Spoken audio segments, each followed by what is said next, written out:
Lecture 7, Simultaneous Shifts, Consumer and Producer Surplus, Elasticity, Part 1. Let's look at a situation for the market for copper piping. The question is, a forest fire occurs that burns millions of acres of timber. What happens to the market for copper piping? Notice I marked the third graph, copper piping. Take a little bit of time now, look at the question, and decide what your first market's going to be, your next market's going to be, and how that's going to affect the market for copper piping. So go ahead and figure out what this market is and what this market is.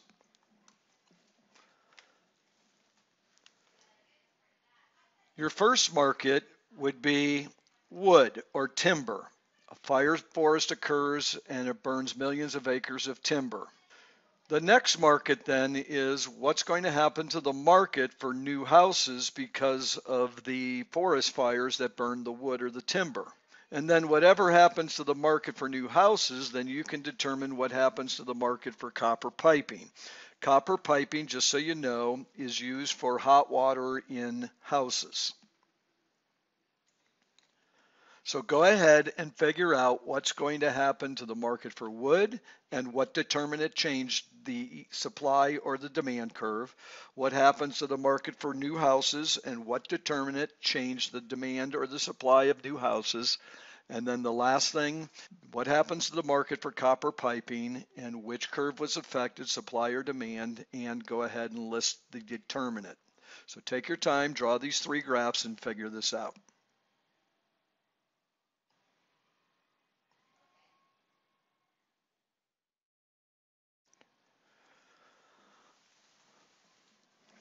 Let's first look at what happens to the market for wood.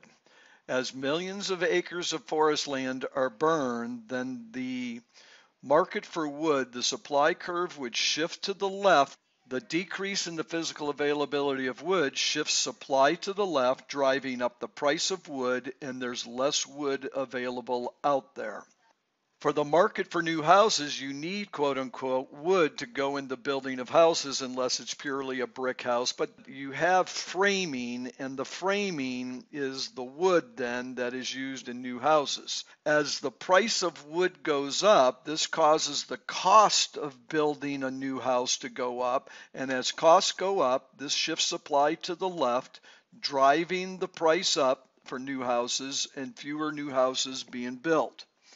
Copper piping is used for hot water in homes, and since fewer homes are being built because of the higher price, the quantity demanded of new homes goes from here to here, and as the price of homes rises and copper piping complements the new homes, demand by the suppliers for copper piping decreases, and as demand decreases, this drives the price of copper piping down and fewer copper piping units sold to the suppliers in the marketplace.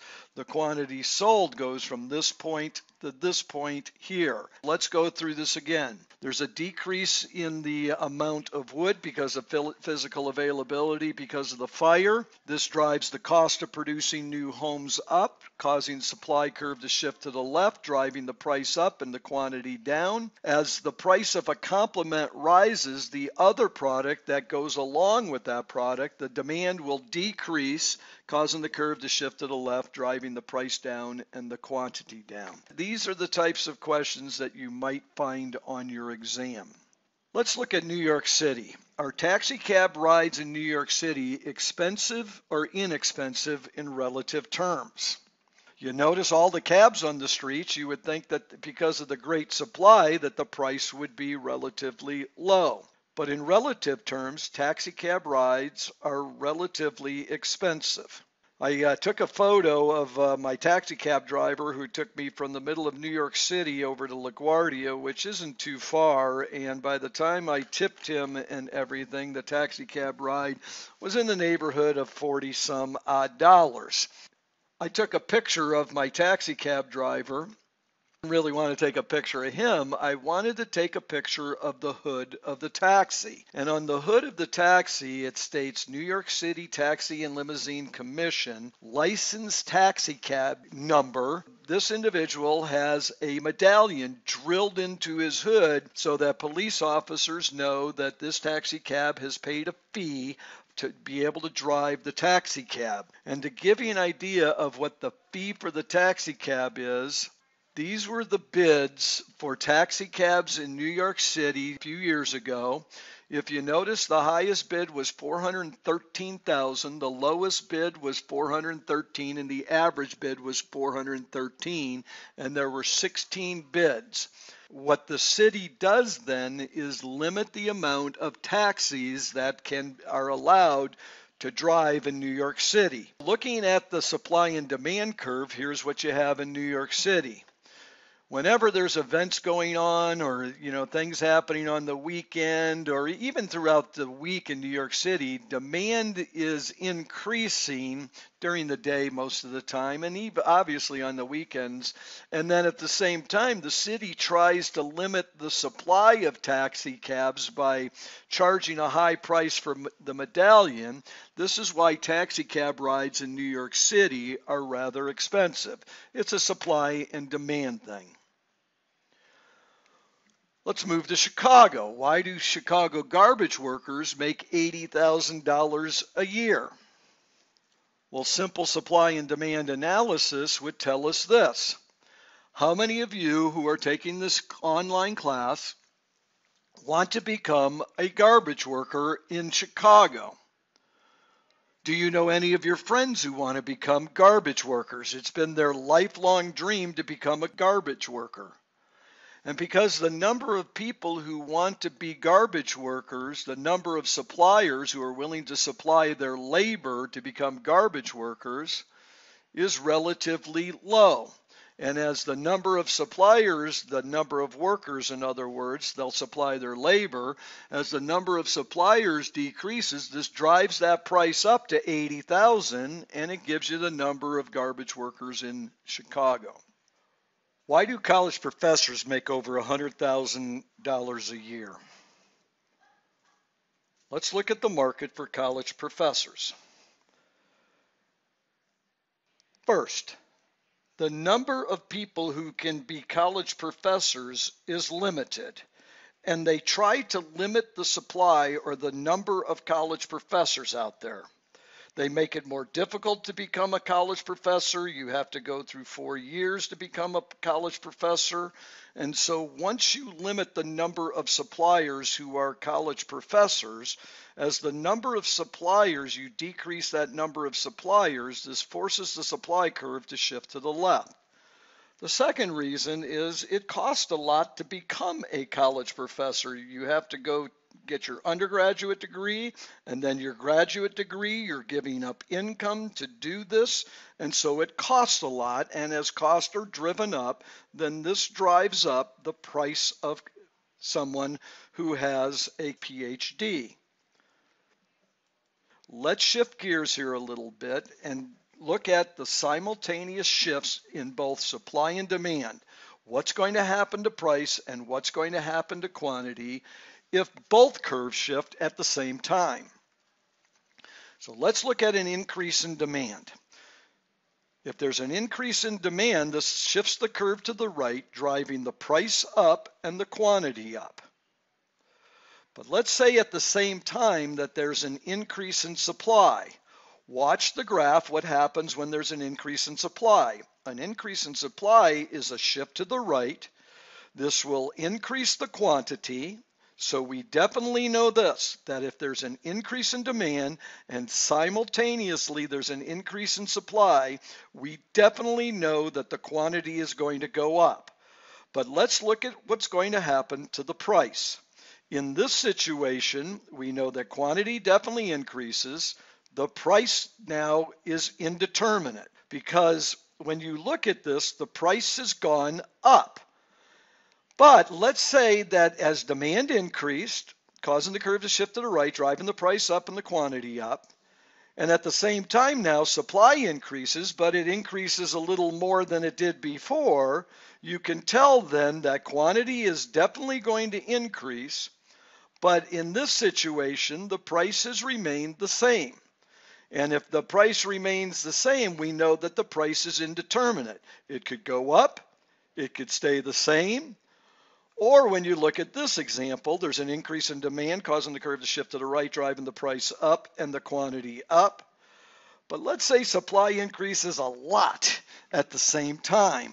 And if supply increases a lot at the same time, definitely we know that the quantity is going to go up. But in this situation, the price now has gone down relative to the original price at the black P. We say that price is indeterminate if there's an increase in demand and an increase in supply. Let's look at other situations here where there's a simultaneous change in supply and demand. What happens to the price and quantity if there is an increase in demand and a decrease in supply? Let's go ahead and increase demand, which is a shift to the right. This drives the price up and the quantity up. Notice if there is a decrease in supply, a decrease is always a shift to the left. As we decrease supply, which one of these, price or quantity, changed in the same direction? Let's do this again. Price and quantity goes up as there's an increase in demand. As we decrease supply, which one changes in the same direction, price or quantity? So let's go ahead and decrease supply. Notice that price changes in the same direction. There's an increase in price and there's another increase in price. But what happens to quantity? As there's an increase in demand and a slight decrease in supply, we notice that quantity has gone up from the original price. It's gone from here to here. But if we shift the supply curve more to the left, you notice that quantity has remained the same. If we shift supply a little bit more, then we know that quantity had decreased. What happens to the price and quantity if there's an increase in demand and a decrease in supply? The answer is if there's an increase in demand and a decrease in supply, price will definitely go up. But quantity is indeterminate. It could either go up, it could stay the same, or it could go down, depending on how large of a shift there is in supply or how large of a shift there is in demand. So price definitely goes up, quantity is indeterminate. What happens to the price and quantity if there is a decrease in demand and an increase in supply? Let's show this on the graph. If there's a decrease in demand, this shifts the curve to the left, lowering the price and lowering the quantity. Look at price and quantity and see which one changes in the same direction. As supply increases, notice that the price continues to go down. As there's a decrease in demand, price goes down, and as there's an increase in supply, price goes down, so we know that price definitely goes down. But what happens to the quantity? As there's a decrease in demand, you can tell that the quantity has gone down, and as there's an increase in supply, you can tell, even though it increased, that the quantity still has gone down from the original Q. But let's say supply keeps on increasing, we know then that quantity remains the same, or if supply keeps on increasing, then we know that quantity has increased relative to the original quantity. What we say is this: if there's a decrease in demand and an increase in supply, price definitely goes down and quantity is indeterminate. Let's show this on the graph one more time. As demand decreases, price and quantity go down.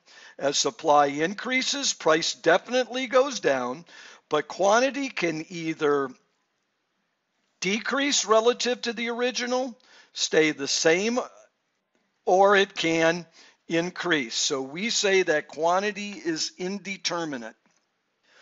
What happens to the price and quantity if there is a decrease in demand and a decrease in supply? Let's go ahead and draw this. As there's a decrease in demand, this causes the price and quantity to go down. Now watch price and quantity and tell me which one goes in the same direction. As there's a decrease in supply, this causes the curve to shift to the left, and as you notice, the quantity definitely increases. We know that quantity definitely increases. Let's see what happens to price. As there's a decrease in demand, this drives the price and quantity down, and as supply decreases, notice that quantity definitely goes up, but look at price. Price has gone down relative to the original price. Prices remain the same if supply keeps shifting to the left, or price rises. Depending on how far supply or demand shifts, we say that price is indeterminate and that quantity will definitely decrease. Let's show it one last time. Demand decrease, quantity definitely decreases. Supply decrease, quantity definitely decreases. Price either is lower than the original, the same as the original, or higher than the original. So we say that price is indeterminate. The last thing we're going to look at before we get into elasticity of demand is consumer and producer surplus. Let's say that this is the market for widgets, and at $8, I can sell 8 widgets in the marketplace. I know that I have one person who is willing to pay $15 for this product and yet only has to pay $8 for the product, so this customer gets a ganga of a deal of $7. Willing to pay $15 but only has to pay the equilibrium of $8. We call this individual consumer surplus. At $14, I know the person who is willing to purchase at $15 is also willing to purchase at $14, and I could capture another consumer at the lower price of $14. So I have 2 individuals who are willing to consume at $14. But that individual, that one person then who's willing to purchase the product at $14 but only has to pay $8 has individual consumer surplus of $6. Another individual will be willing to purchase it at $13, and at $13 that person only pays $8, so that person gets $5 of individual consumer surplus. And the list goes on. If I lower the price, more people are willing to purchase the product. So that's the quantity demanded. And we keep on going to 11, 10, 9, and finally at $8, which is the equilibrium price. The triangle that is shaded in is the total consumer surplus at every single price on this graph. At $15.99, at $15.98, at $15.97, at $15.96, all the way down that demand curve to $8. That triangle that is shown in blue represents what we call the consumer surplus. Let's look at now producer surplus. As a producer, I'm willing to sell fewer products at lower prices and more product at higher prices as my marginal cost of production increases. Let's say I'm willing to sell one product in the marketplace for $1, and yet I receive, as the seller, I receive $8, the equilibrium price for that product. Then I receive $7 worth of producer surplus as an individual producer. But let's say another producer is willing to sell the products at $2 per unit and yet gets $8 for those units or that particular unit. And so that producer gets a producer surplus of $6. Let's say another producer is willing to produce X amount of units at $3 and yet receives $8, that producer receives individual producer surplus of $5. And the list goes on. As the price gets higher, more quantity supplied is going to happen in the marketplace. So if I'm willing to supply it at $4 and get $8, then I would get producer surplus of $4, and the list goes on and on. We have suppliers who are willing to supply the product at a lower price than the equilibrium, and if they're willing to supply it at a lower price and get the equilibrium price, then they get what is considered to be producer surplus.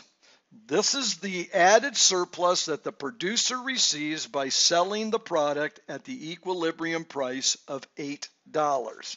We're going to get into areas of consumer and producer surplus throughout the remainder of microeconomics. Please understand this concept of individual consumer surplus and total consumer surplus and individual producer surplus as compared to total producer surplus.